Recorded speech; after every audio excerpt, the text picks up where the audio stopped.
उत्तर प्रदेश के इस छोटे से गांव रामपुर की पगडंडियों पर कोहरे की चादर अभी भी लिपटी हुई थी, लेकिन रामू के घर की चौखट पर उदासी का कोहरा छाया हुआ था। लेकिन मिल मालिक की बेईमानी और अचानक हुई तालाबंदी ने उसे सड़क पर ला दिया। 3 महीने की पगार मारे जाने के बाद वह खाली हाथ टूटे हौसले के साथ अपनी पत्नी शांति के साथ गांव लौट आया था। गांव में उनकी एक छोटी सी कच्ची कोठरी थी और नाम मात्र की जमीन। राजू के आंखों में आंसू 3 महीने की पगार मारे जाने के ही नहीं, बल्कि उनके जीवन के तीखे संघर्ष के भी थे। लीजिए, गरम गरम चाय पीजिए। घबराइए मत, आज आटे का डिब्बा भले ही पूरी तरह खाली हो गया है, पर मेरा हौसला अभी खाली नहीं हुआ। अगर आज कुछ इंतजाम नहीं हुआ तो शाम को चूल्हा सिर्फ नाम के लिए जलेगा, पर हम भूखे पेट भी सो लेंगे। आप बस हिम्मत मत हारिए। शांति, मैं समझ रहा हूँ। शहर की उस नौकरी ने हमें कहीं का नहीं छोड़ा। दिन रात खटने के बाद भी ठेकेदार ने हमारे हक के पैसे मार लिए। जब मैं अपनी मेहनत की कमाई मांग रहा था तो उसने मुझे धक्के देकर बाहर निकाल दिया। लेकिन मैं कब तक हार मानकर बैठूंगा। मैंने कल रात भर जागकर एक रास्ता निकाला है। हमारे गांव और आसपास के 3 गांवों में कोई ढंग की मिठाई की दुकान नहीं है। मैंने आगरा में अपनी जवानी के दिनों में एक हलवाई के यहाँ रहकर पेठा बनाने का काम बारीकी से सीखा था। मैं सोच रहा हूँ कि क्यों ना अपने ही आंगन में पेठा बनाकर बेचने का काम शुरू करूं। तुम बताओ, क्या मैं सही सोच रहा हूँ? पेठा विचार तो बहुत सुंदर है जी, पर पेठे के लिए कच्चा माल, कद्दू, चीनी, चूना और लकड़ी का इंतजाम करने के लिए भी तो पैसों की जरूरत होगी। हमारे पास तो फूटी कौड़ी भी नहीं बची है। गहने तो पहले ही शहर की बीमारी में बिक गए थे। मैंने कल शाम को ही राम खिलावन काका से बात की थी। वो मेरे पिता के समय के मित्र हैं। मेरी ईमानदारी पर उन्हें पूरा भरोसा है। वो मुझे 500 रुपए उधार देने को तैयार हो गए हैं। मैं आज ही सुबह की पहली बस पकड़कर शहर की बड़ी मंडी जाऊंगा और वहां से उम्दा किस्म के कद्दू और चीनी लाऊंगा। बस तुम मेरा साथ मत छोड़ना शांति। इस गांव के लोग बहुत सीधे हैं। उन्हें शुद्ध मिठाई मिलेगी तो वे जरूर खरीदेंगे। मैंने 7 फेरे लेते समय जो कसम खाई थी, उसे मरते दम तक निभाऊंगी। आपका पसीना बहेगा तो आंसू बहाने की जिम्मेदारी मेरी होगी। आप बेझिझक शुरुआत कीजिए। भगवान हमारी नीयत देख रहा है, वो सब ठीक करेगा। लरामू ने उसी दिन से कड़ी मेहनत शुरू कर दी। उसने अपने घर के पिछले आंगन में मिट्टी का एक बहुत बड़ा चूल्हा बनाया। पेठा बनाना कोई आसान काम नहीं था। कद्दू को काटना, उसके बीजों को निकालना, फिर विशेष कांटेदार चम्मच से उसमें बारीक छेद करना ताकि चाशनी अंदर तक जा सके। इसके बाद उसे चूने के पानी में घंटों भिगोकर रखना। ये सब बेहद थका देने वाला शारीरिक श्रम था। रामू और शांति दिन रात जागकर पेठा तैयार करते। सुबह की पहली किरण के साथ ही रामू सिर पर पीतल की साफ सुथरी परात में पेठे की टोकरी रखकर आवाज लगाता, आगरा का मशहूर रसीला पेठा ले लो। देखते ही देखते उसके शुद्ध और रसीले पेठे की मांग बढ़ने लगी। जो भी एक बार चखता वो रामू का मुरीद हो जाता। लोग उसे सम्मान से पेठे वाला कहने लगे। लेकिन जहाँ तरक्की की फसल लहलहाती है, वहाँ ईर्ष्या के खरपतवार अपने आप उगने लगते हैं। पड़ोस में रहने वाला दीनू, जो स्वभाव से कामचोर था, दिन भर नीम के पेड़ के नीचे बैठकर दूसरों की चुगली करता था। उसकी नजरें रामू के बढ़ते काम और उसके घर आते पैसों पर टिक गईं। अरे रामपाल, देखो तो सही इस शहर से भागे हुए कंगाल को।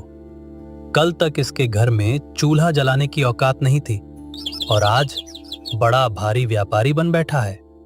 पूरे गांव के लोग इसके आगे पीछे घूम रहे हैं, जैसे इसके पेठे में अमृत घुला हो। मुझे तो दाल में कुछ काला लगता है। इतनी जल्दी कोई मेहनत से अमीर नहीं बनता। जरूर कोई ना कोई 2 नंबर का धंधा है इसका।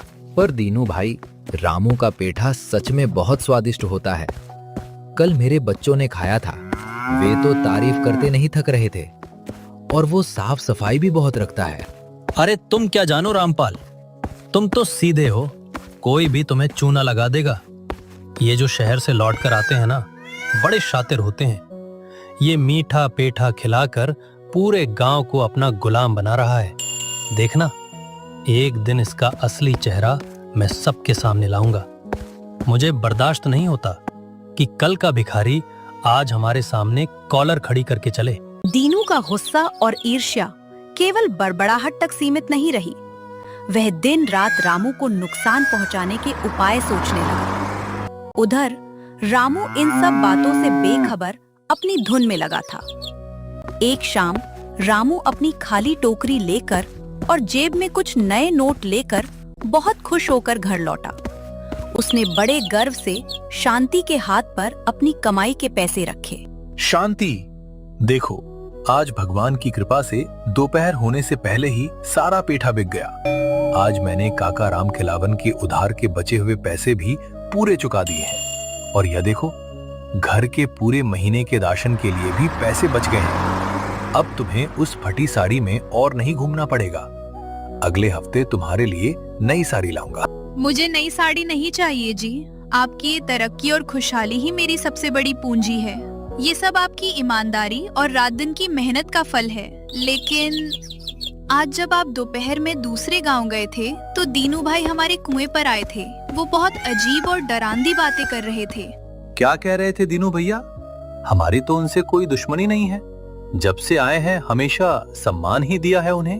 वो कह रहे थे कि रामू ने जरूर पेठे में कुछ नशीली चीज या केमिकल मिलाया है, तभी लोग इसके दीवाने हो रहे हैं। वो गांव के सीधे साधे लोगों को भड़का रहे थे कि रामू का पेठा खाकर लोग बीमार हो जाएंगे।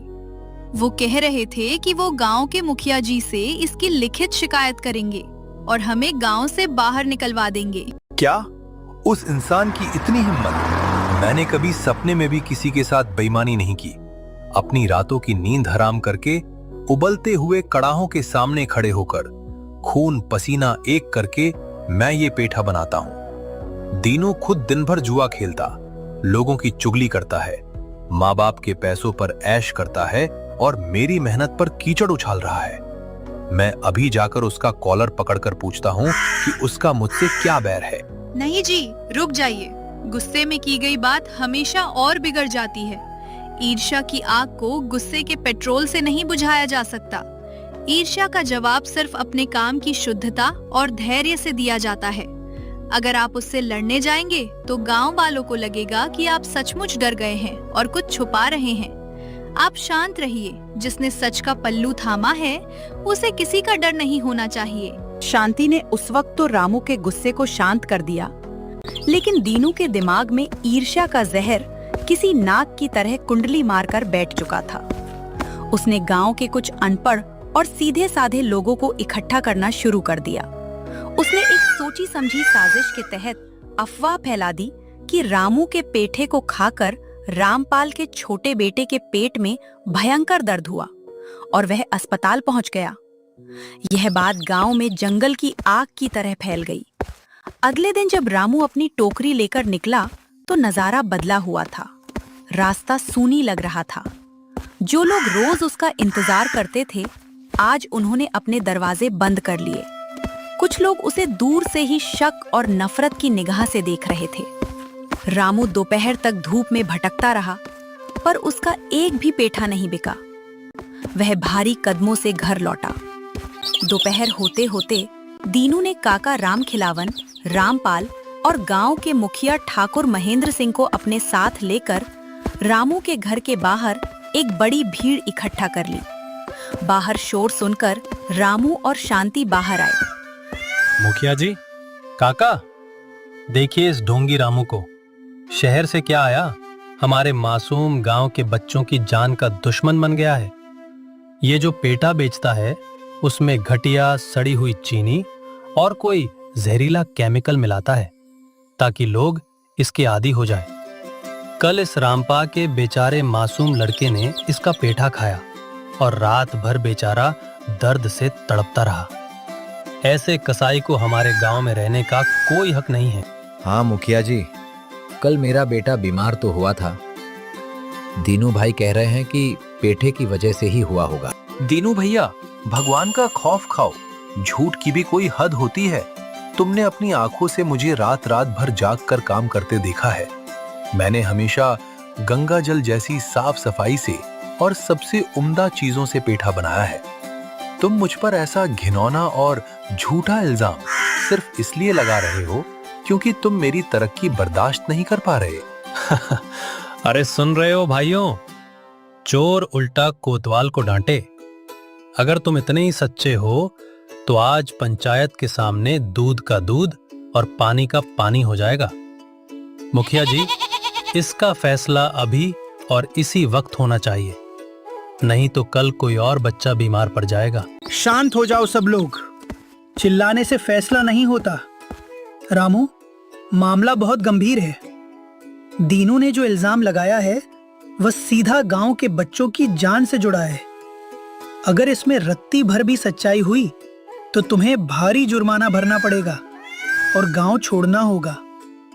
लेकिन अगर ये इल्जाम झूठा निकला तो इल्जाम लगाने वाले को भी बख्शा नहीं जाएगा। काका, मुखिया जी, आप पूरे गांव के माई बाप हैं। मेरे पति ने आज तक किसी का एक पैसा नहीं मारा।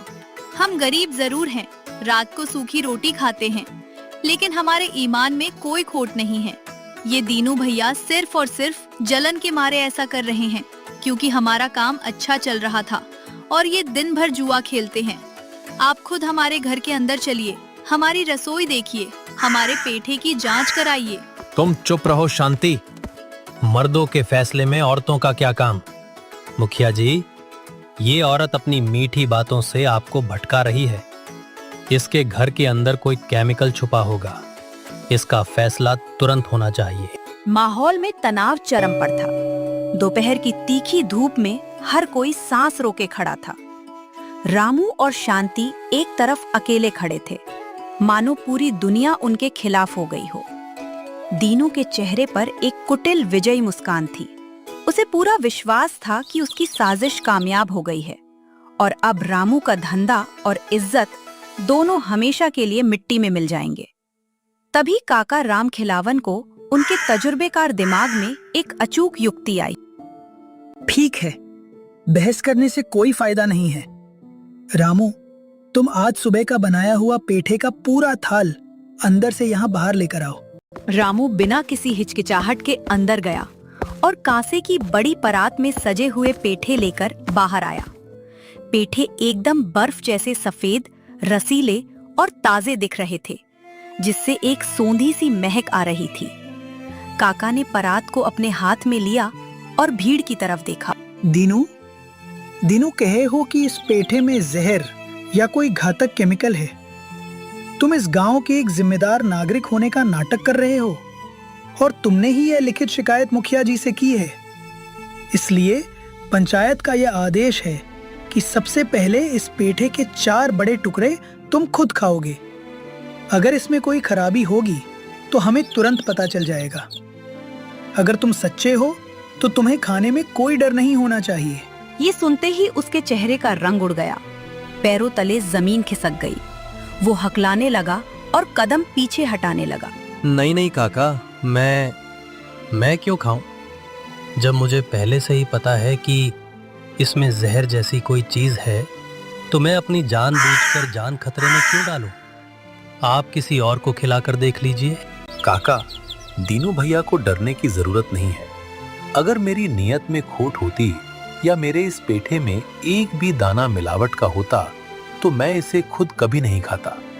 मेरी पत्नी और मैं खुद रोज यही पेठा खाते हैं। और रही बात शुद्धता की, तो मैं इस पूरे थाल का पेठा गांव के सभी बच्चों को मुफ्त में खिलाने के लिए तैयार हूं, क्योंकि मुझे अपनी मेहनत और अपने भगवान पर पूरा भरोसा है। रामू को बिना किसी डर के मुस्कुराते हुए पेठा खाते देख भीड़ में फुसफुसाहट शुरू हो गई।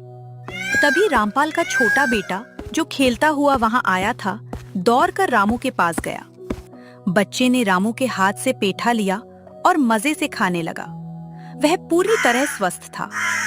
रामपाल ने रोते हुए सच कबूल कर लिया। मुझे माफ कर दीजिए मुखिया जी। मेरा बेटा कल रात को ज्यादा कंचे खेलने के कारण धूप की वजह से थोड़ा बीमार हुआ था। दीनू भैया ने मुझे सुबह 500 रुपए दिए और कहा कि अगर मैं पंचायत में रामू का नाम ले लूंगा तो वो मुझे 500 रुपए और देंगे। मैं अपनी गरीबी के कारण इनके बहकावे में आ गया। रामू का पेठा बिल्कुल शुद्ध है। रामपाल के इस खुलासे के बाद जैसे वज्रपात हो गया।